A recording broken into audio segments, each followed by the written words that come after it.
Bonjour à tous, je corrige dans cette séquence l'exercice 2 du sujet de mathématiques pour le concours de recrutement de professeurs des écoles de la session 2024 concernant le groupement 2.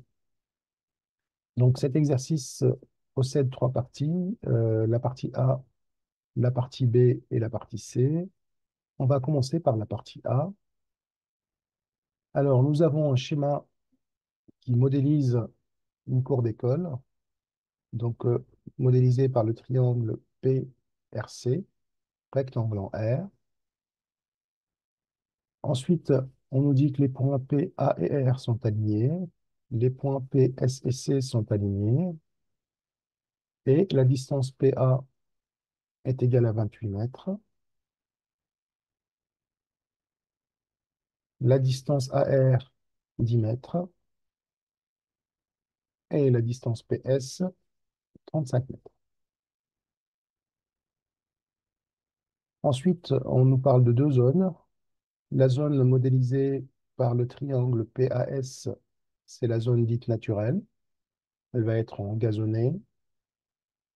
Et la zone bétonnée, représentée ici par le quadrilatère ARCS, qui est assuré ici.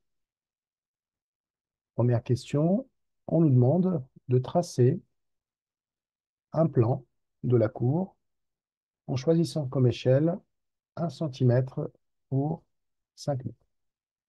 Eh bien, et on nous demande surtout de justifier les dimensions utilisées, c'est-à-dire les calculs, et on nous demande de laisser apparents les traits de construction.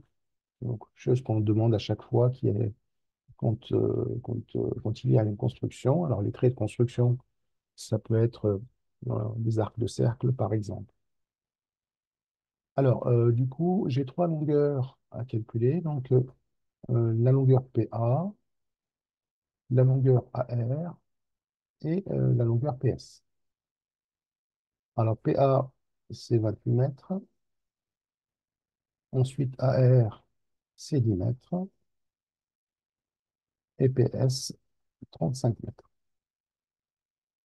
Et on sait qu'on va représenter 5 mètres par 1 centimètre sur notre plan. Et donc ici, on voit bien qu'il suffit de diviser par 5 à chaque fois. Donc 10 divisé par 5, ça va nous donner 2 centimètres. 35 divisé par 5, 7 centimètres. Et 28 divisé par 5, on va trouver 5,6 centimètres. Alors maintenant, on est prêt pour construire cette figure. Alors, je ne vais pas la faire à l'échelle, mais c'est juste pour vous donner euh, les étapes qui vont nous permettre de construire cette figure. Donc, on va commencer d'abord par tracer le segment PR, puisqu'on connaît sa longueur, hein. C'est 28 plus 10, 38. Donc ici, ça sera 5,6 plus 2, donc autrement dit 7,6 cm. Donc, je vais modéliser ici. Voilà, on va supposer que ça, c'est notre segment PR. Ensuite, on va placer le point A ici, tel que AR égale à 2 centimètres. Donc ici, on a dit que c'était 5,6 centimètres. Voilà. Alors maintenant, qu'est-ce qu'on va faire? On va tracer deux perpendiculaires. Une perpendiculaire à PR en A, et la deuxième, elle sera perpendiculaire à PR en R. Voilà, de droite ou demi-droite, comme vous voulez. Voilà.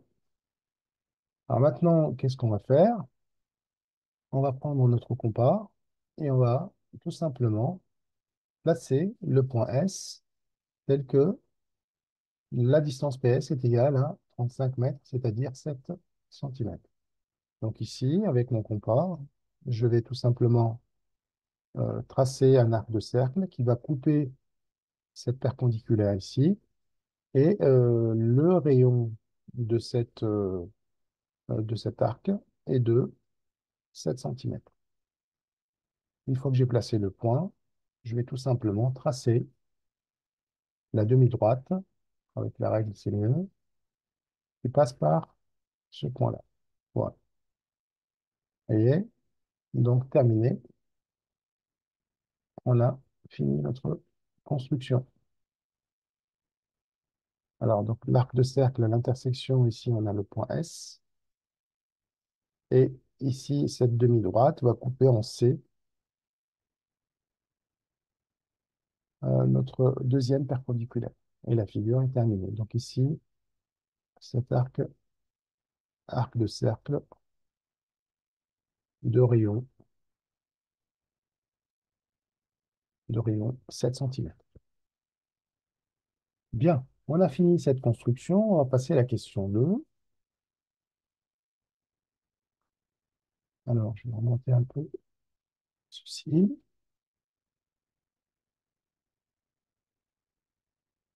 Alors, dans la question 2, on nous demande de montrer que AS est égal à 21 mètres. Donc, je vous rappelle que j'ai juste fait replacer la figure ici. Donc, on a PA, c'est 28 mètres. Ensuite, celle-là, c'est 10 mètres. Et on connaît la distance PS, 35. Et donc là, on cherche la distance AS. Bon, là, tout le monde a vu, hein.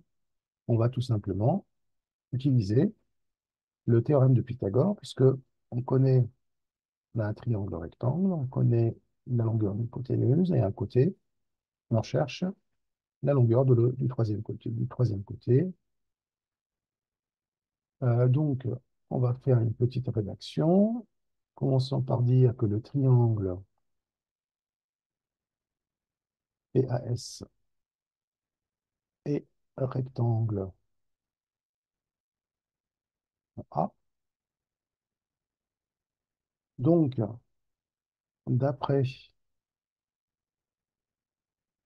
le théorème de Pythagore, donc là, il ne faut pas hésiter à rédiger correctement, on a, donc, qu'est-ce qu'on a? On peut écrire directement donc, hypoténuse au carré égale à la somme des autres, du carré des deux autres côtés. Donc, PA au carré plus SA au carré. Alors, moi, je cherche SA au carré, donc je peux l'écrire ici. Donc, SA au carré, qui est la même que AS au carré, hein, pas de problème, est égal à PS au carré moins PA au carré. Je remplace. Donc, PS au carré, c'est 35 au carré. PA au carré, c'est 28 au carré. Voilà. Et après un petit calcul, ça va nous donner, ça va nous donner AS racine carrée de 35 au carré moins 28 au carré. Et on va trouver tout simplement 21. C'est pas une question difficile, on applique directement, tranquillement, le théorème de Pythagore. Et là aussi, on vous attend au niveau de la rédaction, donc il faut bien préciser les hypothèses. Ici, c'est que le triangle est rectangle et le nom du théorème avant le calcul. Bon, ensuite, on va passer à la question 3. Donc, la question 3, donc maintenant, on connaît, si vous voulez, que ça, c'est 21. Donc, dans la question 3, on nous demande de calculer RC. Donc, on nous demande de calculer cette longueur-là. Bon, alors là, est-ce que je peux utiliser Pythagore? Ben non, parce que je ne connais pas, je connais cette longueur, mais je ne connais pas l'hypoténuse. Parce qu'il manque ce bout, il manque ce SC. Par contre, je connais cette longueur et je connais cette longueur. Je connais cette longueur. J'ai deux droites parallèles, puisque j'ai deux perpendiculaires et une même troisième. Donc elles sont forcément parallèles. Et donc, je vais pouvoir utiliser le théorème de Thalès. Alors, C'est parti. Alors, on va d'abord commencer par dire que donc P, A et R sont alignés, sont trois points alignés, hein, ils sont alignés. De même, pour les points P, S et C, ça c'est selon l'énoncé, hein. On sait également que AS est perpendiculaire à PR et RC perpendiculaire à PR, donc, donc AS est parallèle à RC. D'accord? Donc ça, je ne vais pas l'écrire, je n'ai pas assez de place. Pourquoi? Puisqu'on a deux droites qui sont perpendiculaires à une même troisième, donc elles sont forcément parallèles. Ça, c'est bien de l'écrire également. C'est une propriété de géométrie. Donc, d'après, j'ai deux droites parallèles, les points alignés P, A et R et P, S et C. Donc, d'après le théorème de Thalès, on a, on va écrire l'égalité des rapports, puisqu'on a deux triangles. On a une configuration de triangle emboîté, hein, donc c'est une configuration de Thalès. Alors, qu'est-ce qu'on va écrire comme égalité? Eh bien, je vais écrire l'égalité qui m'intéresse, donc PA sur PR. D'accord. Donc PA sur PR, donc le rapport de ces deux longueurs est égal à AS sur RC. Voilà, égal AS divisé par RC. Autrement dit, je remplace. Donc, nous avons 28 sur 38. PA égale 28, PA égale 38 mètres. Puisqu'on additionne les deux. Égale 21 CAS, d'après la question précédente, divisé par RC. Et là, je fais mon produit en croix. Donc, RC, je cherche ici, le produit sur la diagonale connue, pleine, divisé par 28, donc 38 fois 21, divisé par 28. Après calcul, on trouve que RC est égal à 28,5 mètres. Voilà pour la troisième question. Donc, dans le même exercice, ici, on a utilisé à la fois le théorème de Pythagore et ensuite le théorème de Thalès. C'est assez intéressant de voir les deux appliqués au même exercice. Question 4. Vérifiez que l'aire du quadrilatère RA et C est égal à 247,5 mètres. Alors, qu'est-ce que c'est que le quadrilatère RASC? Ben, ici, nous avons un trapèze rectangle. Donc, l'aire, formule de l'aire d'un trapèze, c'est la petite base ici, plus la grande base qu'on vient de calculer, divisé par 2, voilà la hauteur. Donc, les bases sont toujours les deux côtés parallèles du trapèze, et la hauteur, c'est la distance entre les deux. Eh bien, on va appliquer cette formule. Donc, l'aire de cette figure, donc l'aire de RA SC, est égal à la petite base ou grande base plus la petite base sur 2 multiplié par la hauteur. Je remplace. Donc, j'ai 21 pour la petite base plus 28,5 pour la grande, divisé par 2, et on va multiplier par 10, qui est la hauteur. Et on obtient, sans problème, 247,5 mètres carrés. Je vous invite toujours à faire des phrases-réponses en dessous pour bien soigner votre rédaction. Donc voilà pour cette partie A. Donc, une partie assez intéressante au niveau du calcul et au niveau de la construction également. Nous passons maintenant à la partie B. Alors, dans la partie B, on nous dit que la commune souhaite recouvrir la zone bétonnée d'un revêtement en résine. La résine choisie est uniquement vendue en pot. Chaque pot permet de recouvrir 56 mètres carrés. C'est bien. La commune prévoit d'appliquer 2 couches de résine. Calculer le nombre de pots nécessaires pour recouvrir la zone bétonnée. Bon, c'est un exercice classique, une question classique de proportionnalité. Donc, nombre de pots à utiliser. Donc, on sait qu'on a une surface, donc 56 mètres carrés pour un pot. Donc, chaque pot va recouvrir 56 mètres carrés. Nous, la surface qu'on a calculée dans la partie A était égale à 247,5. Donc, on va diviser par 56 pour trouver le nombre de pots pour une couche. Et nous allons multiplier par 2 pour faire 2 couches. Donc, ce qui va me donner 8,8 à peu près, soit 9 pots de résine.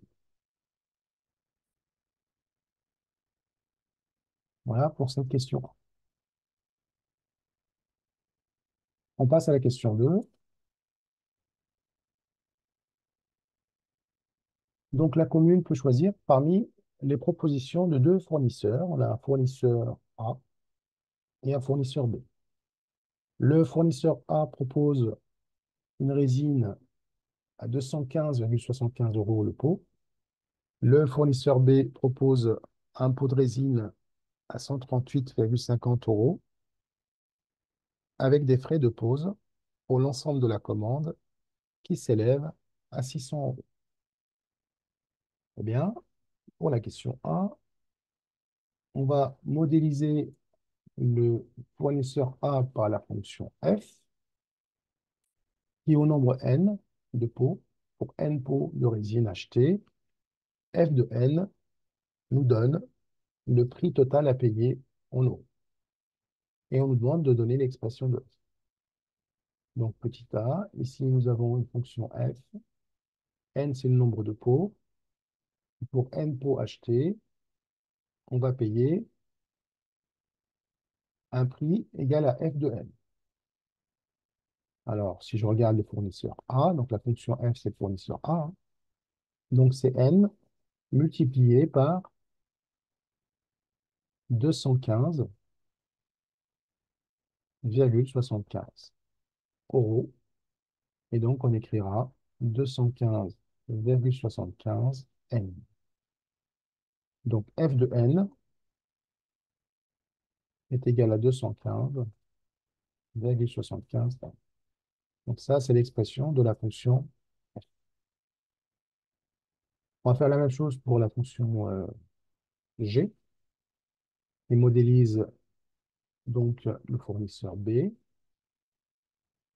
Alors, pour la G, on a des frais de pause qui viennent se rajouter. Donc, n, c'est pareil. À n, on va associer G de n, l'image de n. Et donc, lui, il vend le pot à 138,50 €, 5, plus 600 € de frais de pause. Donc, G de n, on va l'écrire 138,5 n plus 600. Voilà la fonction G. L'expression, en tout cas, de la fonction G, si on appelle n le nombre de pots de résine achetés. On passe à la question suivante, la question 3. Alors, dans la question 3, on nous propose un graphique. C'est monter un peu, voilà. Donc, on voit ici deux, deux droites et on nous demande de déterminer quel est le fournisseur le plus intéressant pour la commune. Alors d'abord, qui est qui? Donc ici, c'est C1 et C2, mais à partir du graphique, est-ce que je peux savoir qui est C1, qui est C2? Alors, je vais réécrire juste à côté les fonctions f et g et leurs expressions. On a dit que la fonction f de n, c'était 215,75 n, mais ça, c'est une fonction linéaire,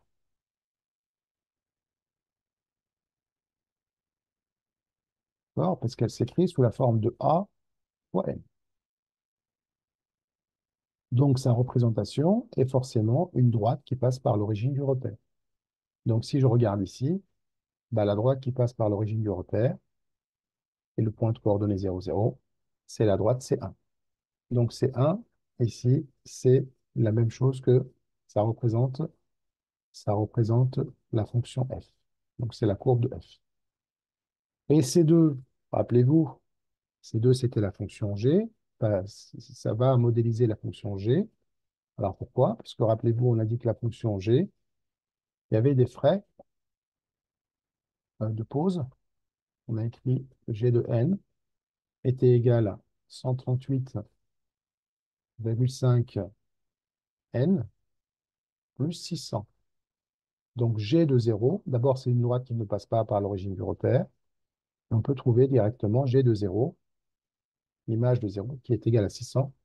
C'est ce qu'on voit ici, et c'est ce qu'on appelle l'ordonnée à l'origine. Alors maintenant, qui est plus intéressant que l'autre? Alors on va essayer, on va chercher évidemment le prix le plus bas. Nous, on paye, on va acheter, pardon, on va payer pour 9 pots. Donc pour 9 pots, on voit bien que la droite C2 est inférieure, est en dessous de C1. Donc le prix du fournisseur, euh, donc G c'était B, hein, du fournisseur B est plus intéressant que C1. Donc à partir, d'ailleurs c'est à partir de 8 pots, hein, d'accord? Donc on va le dire. Donc pour 9 pots achetés, C1 est en dessous, pardon, c'était C2. C2 est en dessous de C1. Donc, le fournisseur B est moins cher, est moins cher que le fournisseur A. Donc, plus intéressant.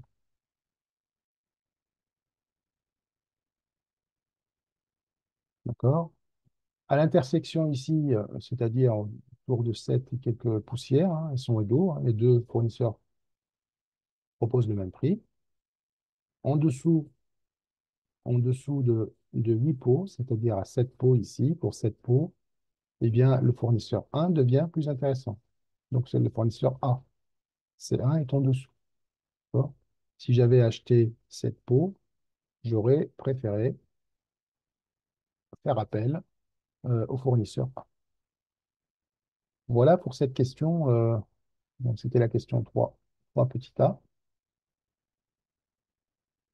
On va passer à la question 3 petit b. Donc là, on nous demande de calculer donc, le coût exact des travaux avec le fournisseur retenu. Donc nous, on a retenu le fournisseur B et le fournisseur B est modélisé par la fonction G. Alors, on va tout simplement calculer l'image de 9 par cette fonction. Donc, ça sera 138,5 multiplié par 9 plus 600 sont les frais de pause. Après calcul, on trouve 1846,5 euros. Donc, on va payer 1846, on peut le vérifier, hein. Donc, graphiquement, F de 9. On se retrouve à peu près ici, entre, entre ces deux graduations-là. Celle-là, c'est 1900. Donc, entre les deux, à peu près à la moitié, on est vers 1850. Et c'est ce qu'on a trouvé par le calcul, hein. Donc, à l'arrondi, on est autour de 1850. Donc, c'est bien le résultat attendu. Donc, voilà pour cette partie B qui traite des fonctions. On va donc passer maintenant à la partie C. Alors, pour la partie C, en prévision d'une éventuelle extension de la zone des données, un troisième fournisseur est sollicité. Donc, le fournisseur C. Chaque pot de résine est proposé à 104,65 € pour le fournisseur C et les frais de pose pour l'ensemble de la commande s'élèvent à 995,75 €. Bon, c'est bien. Pour comparer les propositions des fournisseurs B et C, donc on va comparer ces deux-là, la commune exploite une feuille de calcul. Alors, la feuille de calcul est ici. Voilà, voilà en montée. Alors, qu'est-ce qu'on voit sur la feuille de calcul? Hop.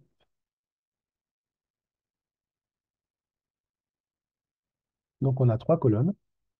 Donc, première colonne, le nombre de pots achetés. Deuxième colonne, le coût du fournisseur B. Et pour la colonne C, le coût du fournisseur C. Première question, quelle formule a été saisie dans la cellule C2? Donc ici, la cellule C2, on a saisi une formule, on a copié, hein, ou recopié vers le bas pour compléter la colonne C. Quelle est la cellule, quelle est la formule qu'on va saisir? Eh bien, on va d'abord commencer par dire donc égal. Donc, je reviens d'abord. Qu'est-ce qu'il propose le fournisseur C? Il propose donc pour n pots achetés, si j'appelle sa fonction h,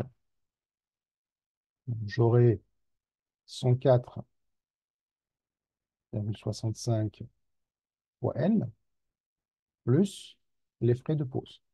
Les frais de pause qui sont de 995,7. Donc ça, c'est l'expression de la fonction h qui modélise notre fournisseur C. Alors maintenant, comment je vais écrire ça? Quelle est la formule que je vais saisir? Donc je vais commencer d'abord par exemple, 104,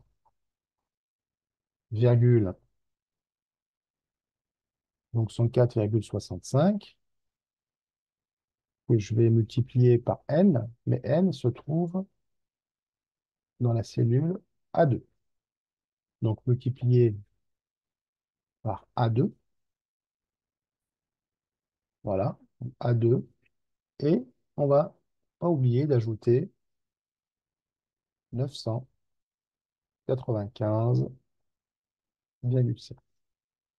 Donc si on fait le calcul pour la première colonne, donc ça sera 104,65 multiplié par 1, parce qu'on n'a qu'un seul pot, plus 995,7, et on trouve facilement 1124. Donc voilà la formule qu'il faudra choisir, saisir dans la cellule C2. Alors maintenant, la deuxième question, on nous dit, à l'aide du tableau, déterminer à partir de combien de pots le fournisseur C semble être plus intéressant que B. Eh bien, on va regarder les prix. Donc là, on voit bien que les prix du fournisseur B sont inférieurs. 1431, c'est inférieur. Donc, il est plus intéressant. Le B. Et à partir de 12, bah 11 ici, on est toujours plus intéressant. Le B il est inférieur. Et le douze 2262. Et donc, il devient plus élevé. Donc, le fournisseur B devient plus cher, plus cher que le A. Donc, on va le mettre ici. Donc, à partir de 12 pots, donc on voit bien que 2262 est plus grand que 2251. Donc, à partir de 12 pots, à partir de 12 pots, le fournisseur C devient plus intéressant.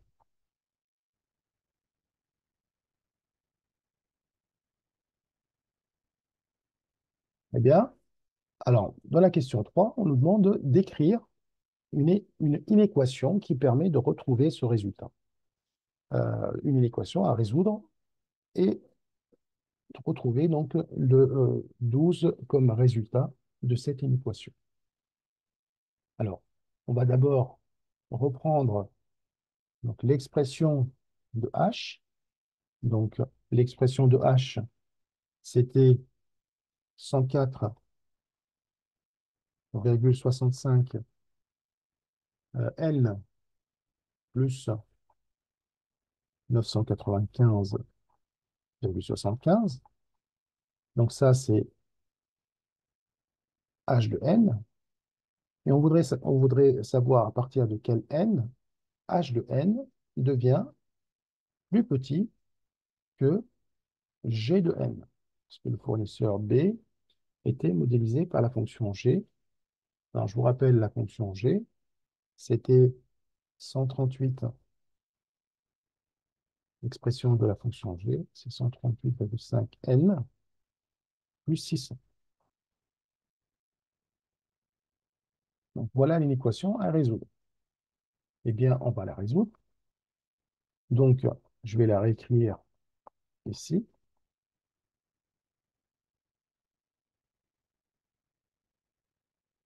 Inférieur à 138,5 n plus 600.